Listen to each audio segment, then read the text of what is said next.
É a base militar mais secreta do planeta.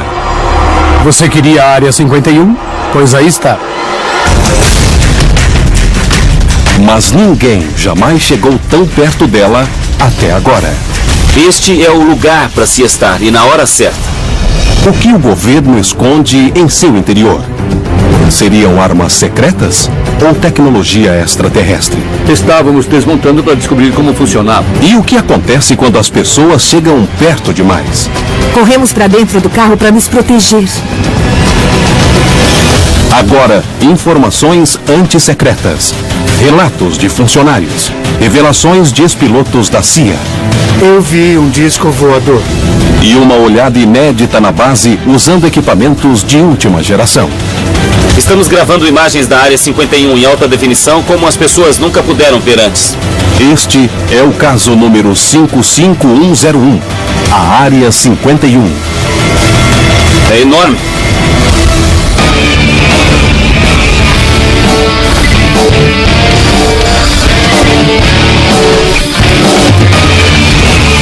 Caçadores de OVNIs. Outubro de 2008. Ted Ascard estava no remoto deserto de Nevada, a 24 quilômetros da Área 51. São eles? São eles. O que estão fazendo? Estão nos observando. Tem 2 caras lá dentro, quer Você ver? está vendo 2 caras dentro do veículo? Isso. Eles acenderam os faróis? Acenderam.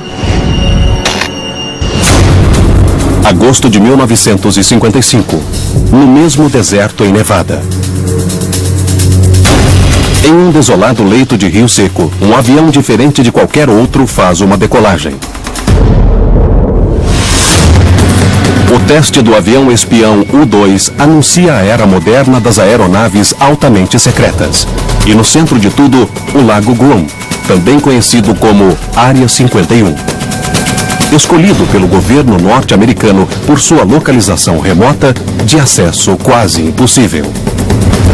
Nenhuma estrada pública chega a menos de 24 quilômetros de lá.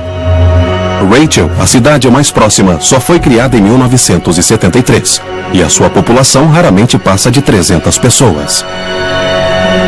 Há mais de 30 anos, esta base isolada no meio do deserto está envolta em mistério. Relatos de luzes estranhas pairando sobre a base eram frequentes e radares capturavam objetos voando a velocidades impossíveis sobre a vizinhança. Mas o segredo continuou. Então, em 1989, tudo mudou. Na hora que eu entrei no hangar, eu vi a espaçonave extraterrestre resgatada sobre a qual o Departamento de Inteligência Naval estava fazendo retroengenharia. Bob Lazar, supostamente um físico do governo norte-americano, foi a público e afirmou estar fazendo a retroengenharia de uma nave espacial extraterrestre na Área 51. E avistagens de OVNIs no espaço aéreo acima do Lago Groom dispararam. Contudo, a base continuava fechada. Um perímetro externo de pelo menos 24 quilômetros evitava que as pessoas vissem a instalação. Aqueles que tentavam cruzar o perímetro eram expulsos, estavam sujeitos à prisão e eram avisados de que o uso de força letal contra os invasores estava autorizado. Mas hoje, usando câmeras de alta definição, pode haver um jeito de entrar. Estamos a poucos quilômetros do verdadeiro coração da Área 51.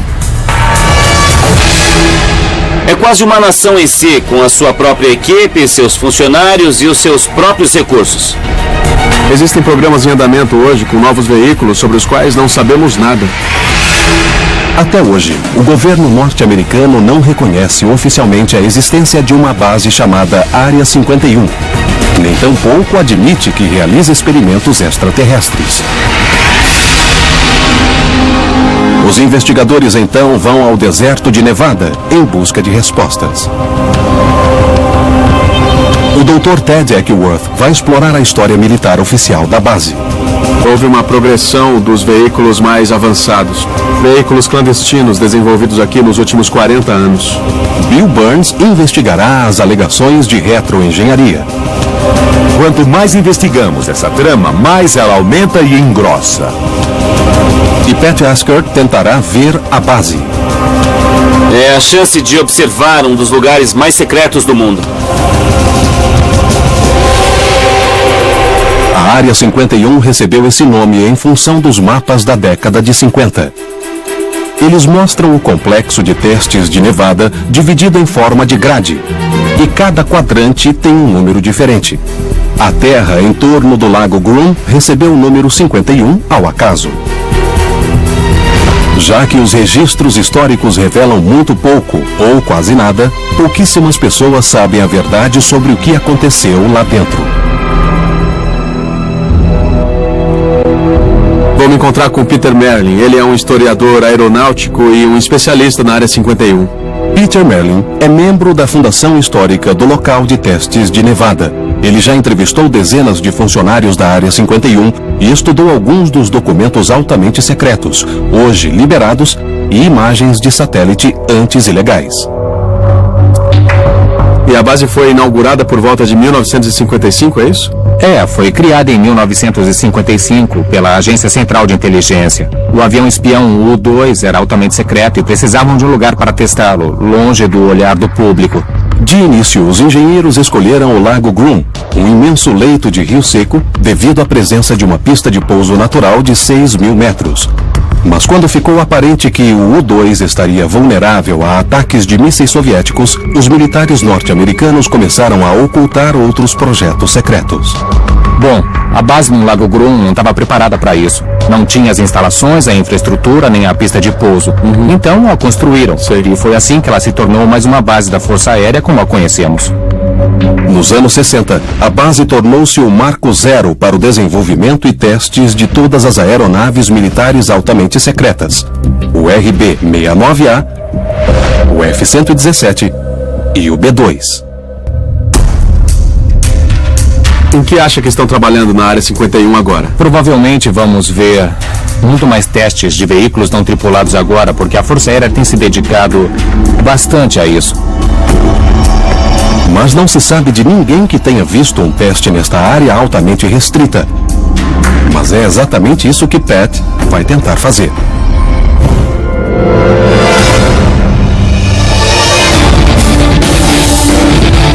Pat vai se encontrar com Mark Farmer, cinegrafista de combate aéreo e especialista na Área 51.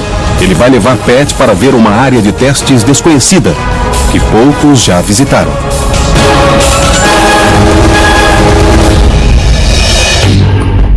Estamos a cerca de 30 quilômetros ao norte da Área 51. Todo esse lugar está contaminado por plutônio.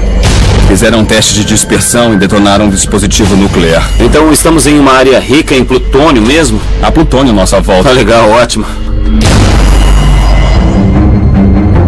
Segundo Farmer, já se passaram muitos anos desde o último teste de armas. Mas esta área se tornou um local ideal para outra coisa: observar testes de voo. Eu tô ouvindo alguma coisa agora. Parece que tem alguma coisa vindo pra cá. À distância, um F-15 voa pelo céu sobre a Área 51. E pouco depois, outro se une a ele.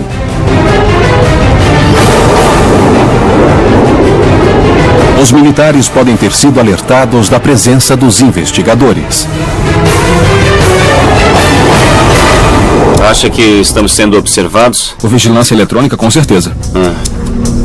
Uma quantidade desconhecida de sensores, que coletam dados visuais e auditivos, estão espalhados por esta região do deserto. Como eles estariam monitorando a gente? Através de uma série de técnicas chamadas de medidas de apoio eletrônicas. E o que fazem é sugar emanações eletromagnéticas. Nós estamos usando microfones sem fio agora. Levamos celulares, temos walkie-talkies, emitimos todo tipo de coisa. Então é bem fácil para eles captarem. Os F-15 fazem algumas passadas, mas logo desaparecem da vista. E não se vê mais nenhuma atividade. Já que é provável que a base esteja alerta à sua presença, Mark e Pat se dão conta de que não verão mais nenhum voo. É dever deles manter aquele lugar secreto, então é claro que vão fazer o que tem que fazer. E ninguém sabe disso tão bem quanto Bob Lazar, que após anos sendo ridicularizado, sumiu da vida pública. Mas George Knapp, o homem que originalmente divulgou a história, ainda está em busca dos fatos.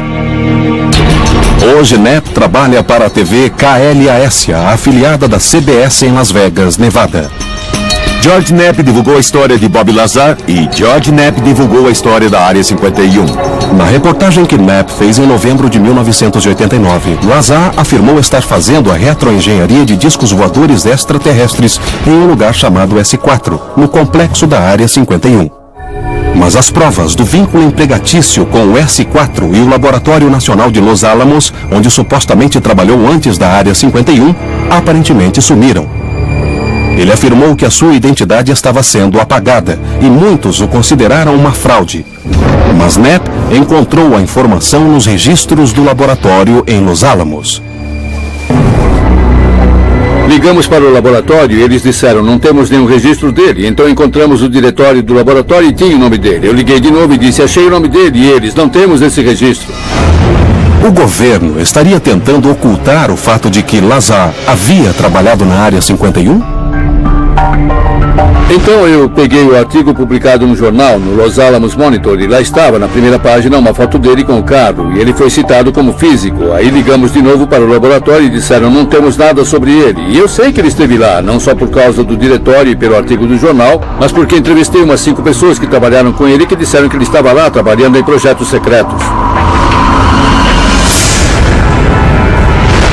Munido de provas irrefutáveis de que Lazar trabalhou em Los Alamos, Knapp acredita que as alegações dele eram verdadeiras. Mas uma das alegações mais bizarras ainda estaria por vir. Lazar também revelou a Knapp que, enquanto trabalhava na Área 51, teve contato com uma potente fonte de energia extraterrestre que chamou de Elemento 115. Ele acreditava que era de algum outro planeta ou algum outro sistema solar e disse estávamos desmontando para descobrir como funcionava. Lazar afirmou que o Elemento 115 era usado como combustível para discos voadores. Para mim, a prova estava em descobrir se ele trabalhou no laboratório de Los Alamos, porque se esteve lá mesmo trabalhando em projetos secretos, científicos e técnicos, então é menos concebível que possa ter trabalhado em um lugar chamado Área 51. Você acredita na história de Bob Lazar? Acredito. Agora, um ex-piloto da CIA está para confirmar a história de Lazar. E fala sobre um evento chocante que ele mesmo testemunhou. Alguns minutos atrás, nós vimos um dos OVNIs extraterrestres do governo. Em 1989, Bob Lazar, supostamente um físico do governo, contou ao mundo que estava fazendo a retroengenharia de discos voadores extraterrestres na Área 51. Lazar também afirmou que os discos voadores em que trabalhou são alimentados por uma estranha fonte de energia extraterrestre chamada Elemento 115. Mas, devido à segurança em torno da base, é impossível confirmar essas alegações. Em seguida, começaram a surgir histórias sobre forças de segurança de elite que mantinham os curiosos à distância. E Pat logo seria testemunha do nível de intimidação dessas defesas. Estou para me encontrar com a escritora Susan Wright, que escreveu um livro sobre a Área 51. Mas ela teve uma experiência muito assustadora bem pertinho do perímetro da Área 51. Pat e Susan seguiram 200 quilômetros ao norte de Las Vegas. Agora eles estão no cruzamento da rodovia 375 com uma estrada de terra, que leva direto à base no Lago Groom. Em que estrada estamos agora? Esta é a estrada do Lago Groom. Ela vai exatamente até a entrada da Área 51. A última vez que Susan chegou perto do perímetro foi em 1997. E foi uma experiência que ela não esquecerá tão cedo. Os militares controlam esta área. E eles são mesmo intimidadores e afugentam as pessoas. E o que você passou aqui? Quando descemos essa estrada, fomos até a fronteira da Área 51 e vimos os caras camuflados. Caras camuflados é o apelido dado aos guardas de segurança da Área 51 que usam uniformes camuflados. Estavam bloqueando a estrada e não dava para avançarmos mais. Aí voltamos para outra colina, saímos do carro e... Então, o helicóptero surgiu do nada. Não fez nenhum som, não avisou e de repente o helicóptero estava ali, diante de nós. A que distância? Acho que uns 12 metros. Até tivemos de correr para o carro para nos proteger. Foi muito assustador, intimidador mesmo. E esse era o objetivo deles. Queriam nos botar para correr daqui. Por que uma base militar usaria essas táticas contra civis curiosos? A resposta pode estar naquilo que estão testando. Enquanto Susan e Pat seguem viagem até a Área 51, Bill está descobrindo novas informações sobre a suposta função do elemento 115, com um homem a quem Bob Lazar confiou informações. Ele se chama John Lear. O pai de John foi o inventor do Learjet e o próprio John é um piloto habilidoso. Ele trabalhou para a CIA e tinha acesso a muitas informações na agência. Lear se aposentou com mais de 19.000 horas de voo. Ele possui mais certificados emitidos pela Agência Federal de Aviação do que qualquer outro piloto. Mas a vida dele mudou totalmente no final dos anos 80, quando fez amizade com Bob Lazar. Lear diz que Lazar costumava levá-lo em excursões noturnas à periferia da Área 51 para observar testes de discos voadores. Você viu um disco voador na Área 51? Sem dúvida alguma. Eu vi um disco voador. Ele irradiava luzes amarelas e douradas. Bob Lazar me contou que estaria lá e estava mesmo. Em um vídeo caseiro inédito, gravado em 22 de março de 1989, John Lear aparece no perímetro da Área 51, também conhecido como Lago Groom.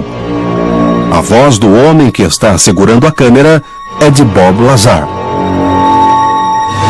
Estamos a uns 13 quilômetros ao leste do Lago Groom, em Nevada, o local de teste super secreto do governo.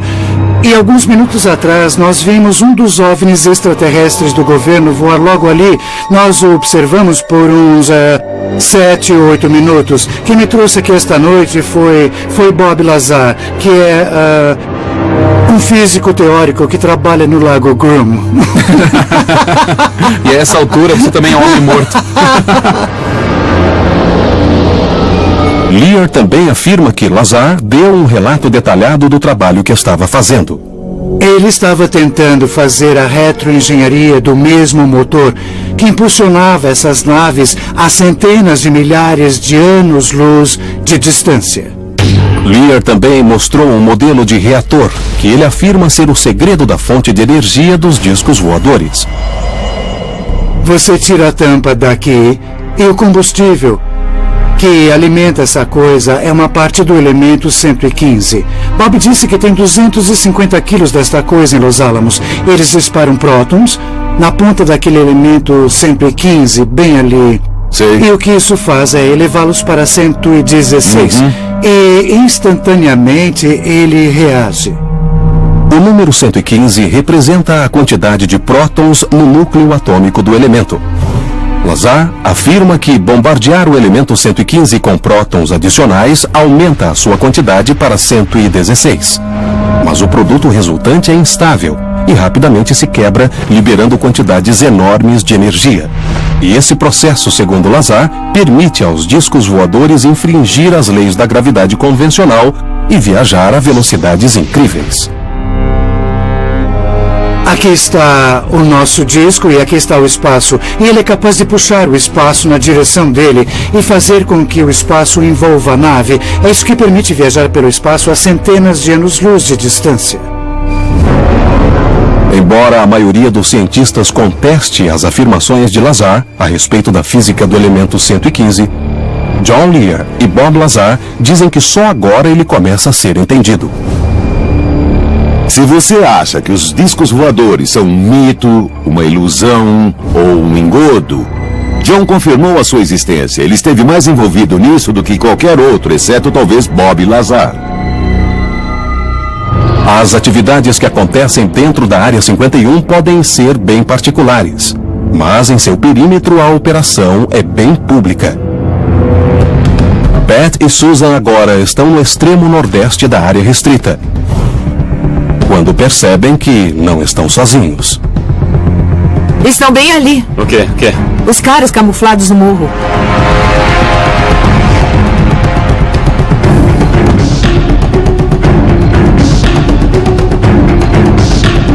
São eles? Com certeza, são eles. E o que estão fazendo? Estão nos observando. Tem 2 caras lá dentro. Quer ver? Você está vendo 2 caras dentro do veículo? E eles acenderam os faróis? Acenderam, sim. Eu estava imaginando se havia alguém dentro Sei. do carro. E eles acenderam os faróis em resposta a isso. À distância, equipes de vigilância estão monitorando tanto o vídeo quanto o áudio da área. Olha só, dá pra ver os sensores bem ali. Bem ali, ó. Estão de olho em nós. Apesar da vigilância, Pat e Susan avançam até o perímetro. Você pode ver que tem uma placa nova que puseram na frente da antiga. A placa antiga dizia: infratores serão baleados. Sério? Isso era meio radical. Nossa. Agora eles usam estas placas. Olha só o que esta aqui diz. Aviso, instalação da Força Aérea Americana. É contra a lei entrar nesta área sem a permissão do comandante da instalação. Todos os indivíduos, assim como todas as suas posses, estão sujeitos à revista. Caramba.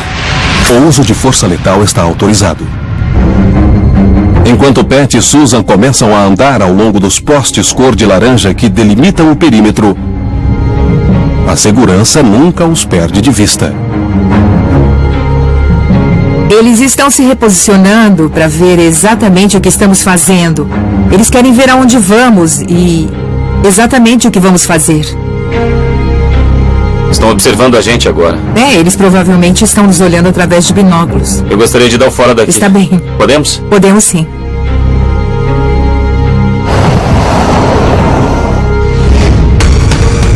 Após ver a segurança em ação, Pat escolhe um novo ponto de observação. Mas este envolve uma subida traiçoeira de um cume de 240 metros, que finalmente revelará a Área 51. Estamos gravando imagens da Área 51 em alta definição do tipo que as pessoas nunca puderam ver antes. Por muitos anos, os segredos da Área 51 ludibriaram tanto ufólogos como pesquisadores militares. Em imagens comuns de satélite, os detalhes não são claros. Existem várias pistas de pousos, numerosos edifícios e muitas outras estruturas indefinidas. E estas imagens não mostram a base em operação. –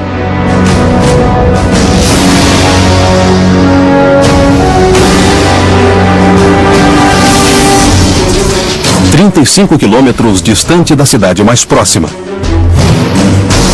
Pat se encontra com Glenn Campbell, um experiente guia da Área 51. E os dois irão até um ponto de observação chamado Pico Tikabu. Do alto, eles poderão ver a base com os seus próprios olhos.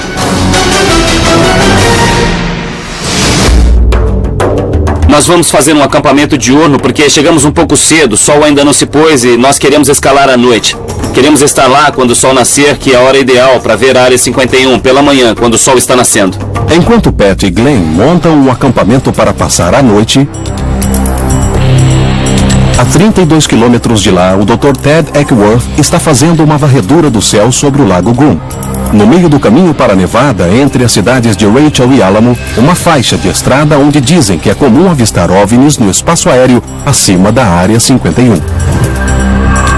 Estas imagens feitas sobre a base clandestina foram capturadas aqui por cinegrafistas amadores. Para pôr isso à prova, nós contratamos uma empresa de vigilância da periferia de Las Vegas, Southwest Surveillance. Eles trouxeram 3 câmeras de alta resolução.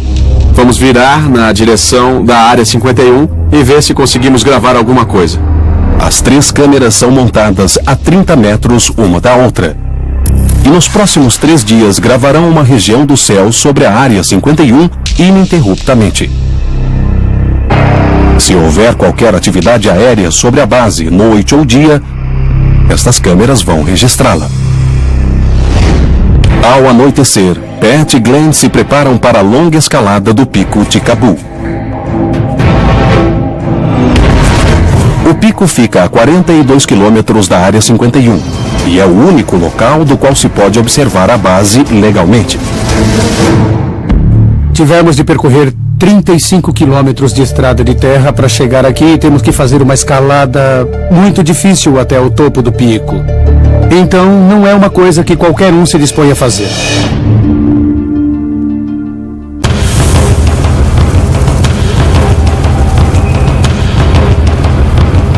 É 00:30 e eu tô no sopé do Pico Tikabu, a cerca de 200 metros de altitude. O ar é muito seco e a altitude já está começando a me afetar. Apesar da escalada ser de apenas 1,5 km, é preciso subir 300 metros em um terreno íngreme e traiçoeiro. Não raro, Pat e Glenn precisam engatinhar sobre seixos misturados à terra solta. Estamos escalando há um bom tempo agora. A subida é bem íngreme em certos pontos, então isso não é fácil. Para aqueles que pensam em tentar, lembre que é preciso ser experiente, porque não é para iniciantes. Você pode facilmente cair daqui e morrer. A escalada de Pat e Glenn leva quase 3 horas. Estamos chegando lá. Estamos quase lá. É só passar a próxima elevação. E quando passam, a base mais esquiva do mundo começa a surgir. Você queria a Área 51? Pois aí está.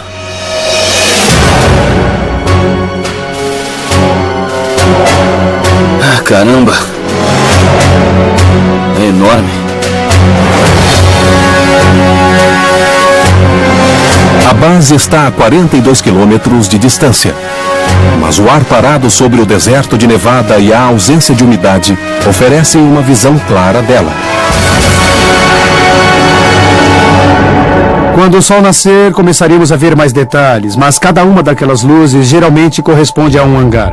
É uma área bem espalhada. A base em si tem vários quilômetros de comprimento. Quanto exatamente são vários quilômetros de comprimento? As luzes que estamos vendo ali ou toda a área 51? Depende de como você mede. A região do terreno que conhecemos como Área 51 tem cerca de 16 por 10 quilômetros. Não é uma área lá muito grande, mas está cercada de terras ocupadas por militares. Então é realmente uma área bem grande. Ao todo, esse complexo militar tem o tamanho do estado de Connecticut e o estado de Rhode Island combinados. Então é enorme. Quando o sol começa a nascer, estas imagens em alta definição da base mais secreta da história dos Estados Unidos são mostradas pela primeira vez na TV.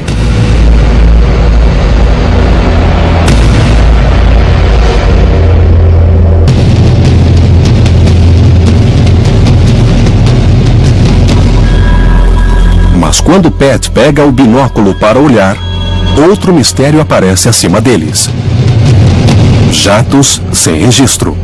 Dizem que esses voos transportam funcionários até a Área 51. E o seu trabalho na Área 51 é um mistério. Tô vendo um avião se aproximar. Tem uma faixa vermelha na lateral? Parece que sim. É branco com uma faixa vermelha passando pelas janelas. É ele mesmo. Está trazendo os funcionários aqui. Todos os funcionários vêm de Las Vegas e voam nesse jato 737. É como um avião de carreira. Eles chegam regularmente. Sempre no período da manhã. Eles chegam a cada meia hora.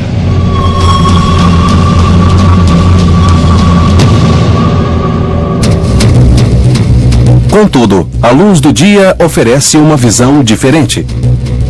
A melhor vista da Área 51 que jamais foi registrada. E para ver estas imagens é preciso usar equipamentos muito mais potentes do que o normal. Como você pode ver, temos uma câmera muito especial aqui. As câmeras de TV comum têm uma lente de 50 milímetros, mas nós temos uma câmera aqui com uma lente de 1140 milímetros, nos permitindo obter imagens sem precedentes da Área 51. Esta câmera é de alta definição e Glenn Campbell me disse que nunca houve uma câmera aqui em cima com essa qualidade e essa capacidade de ampliação.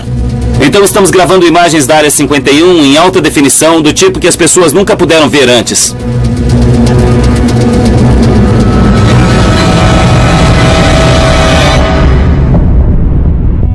A câmera revela uma pista de pouso gigantesca e uma série de edifícios que compõem a maior parte da Área 51.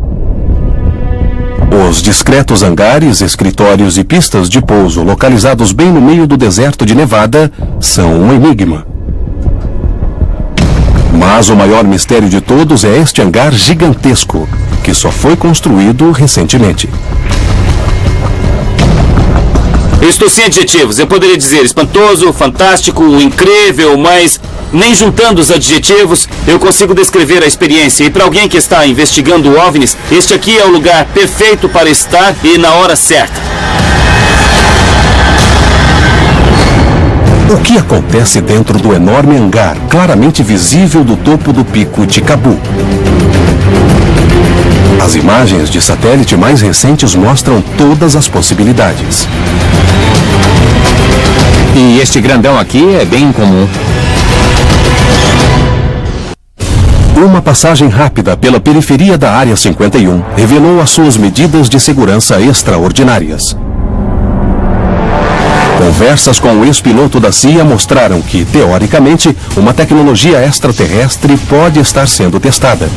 E agora, uma caminhada até o único local de onde se pode observar a Área 51 legalmente rendeu imagens surpreendentes, em alta definição de um hangar gigante que suscitaram mais dúvidas sobre o que acontece lá dentro.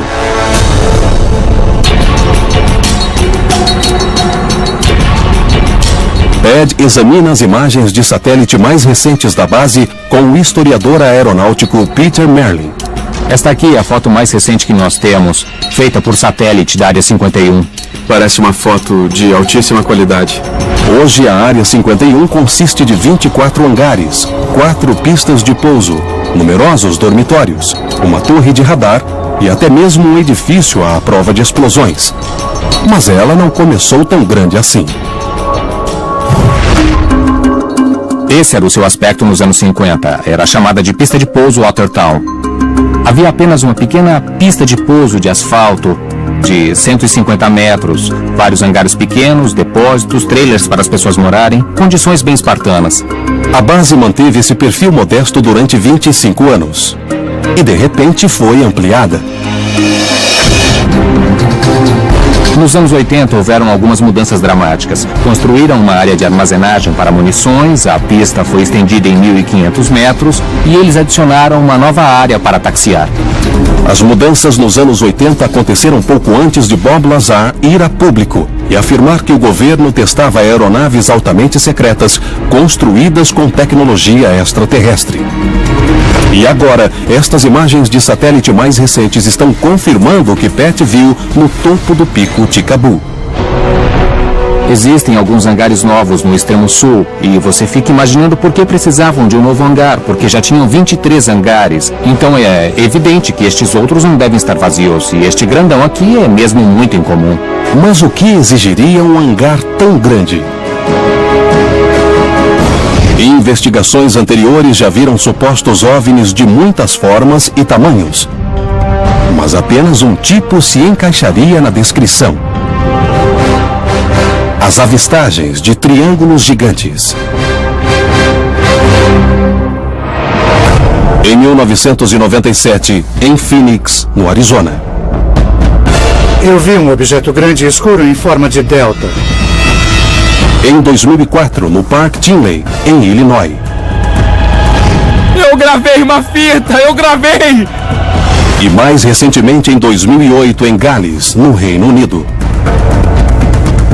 Eu olhei para o céu e vi essas estranhas formações triangulares.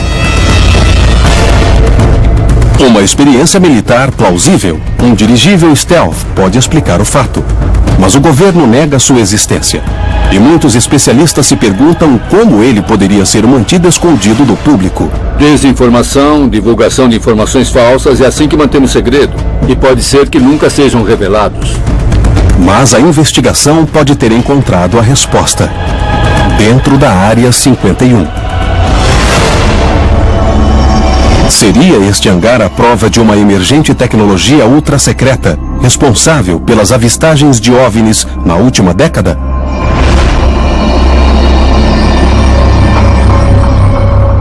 A única maneira de obter essa resposta é falar com funcionários da Área 51. Como Glenn Campbell mostrou no cume do pico Tikabu, a maioria dos funcionários da Área 51 é transportada até a base em aviões brancos, sem registro e com uma faixa vermelha na lateral. Pesquisas feitas por Glenn e outros revelaram que eles são chamados de voos Janet e que partem diariamente do Aeroporto Internacional McCarran, em Las Vegas. Pat e Glenn estão tentando rastrear esses voos anônimos em solo. Enquanto Bill e Mark Farmer estão observando os aviões do 18º andar do Hotel Tropicana, um dos únicos lugares em Las Vegas que oferecem uma vista do terminal de voos Janet. Mark vai rastrear os números dos aviões que acreditamos fazer os voos Janet. Depois vamos procurá-los na base de dados da Agência Federal de Aviação e ver quem são os donos. Circulando o perímetro do Aeroporto Internacional McCarran, Pat e Glenn procuram um bom local de observação. E qual é o significado de Janet? Existem vários acrônimos possíveis. Transporte Conjunto do Exército e Marinha é um dentre várias possibilidades, mas ninguém sabe ao certo o significado de Janet. É só um prefixo. Estas imagens da torre do Aeroporto McCarran confirmam o uso do prefixo Janet. Las Vegas, Janet 721 em aproximação. Janet, prossiga para 21015. Então esses são os mesmos jatos que vimos no Pico Ticabu. São os mesmos. Eles deixaram Las Vegas 20 minutos antes e então chegaram à área 51. E essa é sua rotina diária? Os aviões decolam daqui e então pousam na área 51. Toda base secreta precisa de alguma conexão com o mundo exterior e esta aqui é uma conexão bem grande. No hotel, Bill e Mark estão rastreando os voos Janet que decolam e anotando o número da cauda de cada avião. Aquele que está fazendo o embarque agora é o November 5177 Charlie. E a busca dos números das caudas na base de dados do site da Agência Federal de Aviação confirma que o governo investiu nessa linha aérea. 6622 Bravo Alfa. Está registrado para o governo dos Estados Unidos. Então o que acontece aqui? Se você estivesse dirigindo perto do aeroporto e olhasse para lá, você não pensaria nada dessa instalação. Mas se olhar mais de perto, você verá o arame farpado, verá a guarita, verá que o prédio não tem nenhuma identificação, está escondido à vista de todos, é isso. Fazer funcionários da Área 51 falar publicamente é praticamente impossível. Mas Bill Burns conseguiu ir atrás de um deles. Na época em que estávamos lá, nós não existíamos. Os anos 80 atraíram muita atenção para a Área 51, onde o físico Bob Lazar afirmou estar fazendo a retroengenharia de tecnologia extraterrestre para construir aeronaves militares avançadas.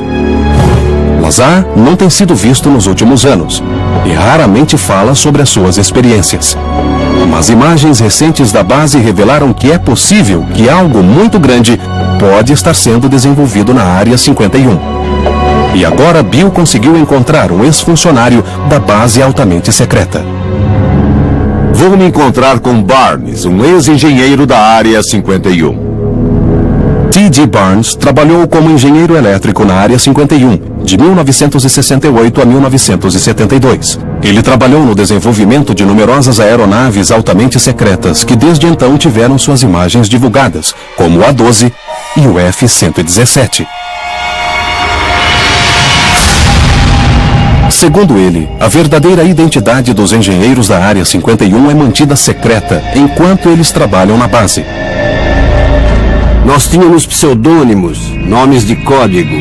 Então não existe nenhum registro da época em que estávamos lá porque nós não existíamos. A descrição de Barnes pode ajudar a validar as afirmações de Bob Lazar, que nunca foi capaz de produzir nenhuma prova de que já trabalhou na Área 51. E segundo Barnes, a segurança era tão grande que os engenheiros não tinham acesso a outros projetos, que não fossem os seus próprios. Havia épocas em que faziam testes externos de coisas que nenhum de nós podia ver. Então íamos ao refeitório, eles fechavam as cortinas e ficávamos sentados por 2 ou 3 horas. Durante os testes de novas tecnologias, caso o engenheiro não fizesse parte do programa, ele não poderia acompanhá-los. O que você sabe sobre OVNIs e da ocorrência de retroengenharia? Nenhum de nós sabia o que estava acontecendo, mas não estou dizendo que não acontecia. Então é possível que estivessem fazendo projetos de retroengenharia, mas evidentemente você não saberia. Nós não saberíamos e qualquer coisa do gênero seria possível. Existe a possibilidade de que estivessem fazendo testes de voo de aeronaves extraterrestres sobre a base. Mas como todos estavam reunidos no refeitório e como as cortinas estavam fechadas, eles nunca veriam. Para você ver o grau de segmentação e segredo dos projetos da Área 51. Mas as afirmações de Lazar sobre testes de OVNIs são verdadeiras? Na periferia da Área 51, as 3 câmeras de alta resolução que Ted montou estão capturando alguns fenômenos aéreos inexplicáveis. As câmeras ficaram gravando continuamente por 3 dias, e agora Ted e o analista de imagens Terence Mason estão analisando as imagens mais minuciosamente. Na primeira noite, às 22h39, esta estranha luz foi vista pairando no céu noturno sobre a Área 51 e descendo rapidamente atrás das montanhas. Uma coisa tão brilhante não poderia ser um raio. Acho que tinha que ser algum tipo de sistema de propulsão ou jato. Podemos fazer a sobreposição da imagem feita de dia que tem o terreno e as montanhas com a imagem feita à noite? Terence combina as 2 imagens e fica surpreso com o que descobre. Podemos alternar entre as 2 imagens e podemos ver que, à medida que essa coisa se aproxima do horizonte, imediatamente antes de se apagar, está bem acima da linha do horizonte, acima da linha das montanhas. Então, ele não se apaga no momento em que vai para trás das montanhas. O objeto capturado pela câmera parece estar se apagando. Onde termina, ali em cima, está bem perto da cabeceira da pista da Área 51. Correto. Vamos ver se conseguimos estimar a velocidade dele. Ted usa a distância conhecida entre a câmera e a Área 51, cerca de 24 quilômetros, assim como a altura e a distância até as montanhas em primeiro plano, para estimar a velocidade do objeto.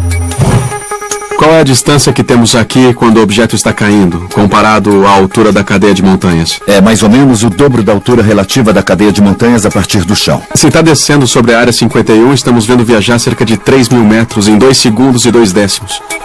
Dá 5.800 km por hora. Isso é bem rápido. É bem rápido mesmo. Quase 6.000 km por hora. É mais veloz do que qualquer aeronave conhecida hoje. Se está mais longe, se está além da Área 51, digamos, a 30 ou 50 km além, está viajando a velocidades altíssimas, comparadas apenas à velocidade de um meteorito. Mas em minha experiência, isso não seria comparado com um meteorito devido a esses 2 dados visuais, não é? Porque está muito devagar. Todo mundo já viu estrelas cadentes, meteoritos, e isso foi um feixe de luz passando por toda a tela. Fração de segundo. A única nave tripulada capaz de viajar a velocidades dessa magnitude era o X-15, capaz de atingir velocidades superiores a 7.200 km por hora. Mas o último voo daquela aeronave foi em 24 de outubro de 1968. Desde então, nenhuma outra aeronave conhecida já foi vista viajando a essa velocidade. Não dá para entender, nós temos um mistério. Alguma coisa desceu em alta velocidade até a Área 51 e não temos certeza do que foi.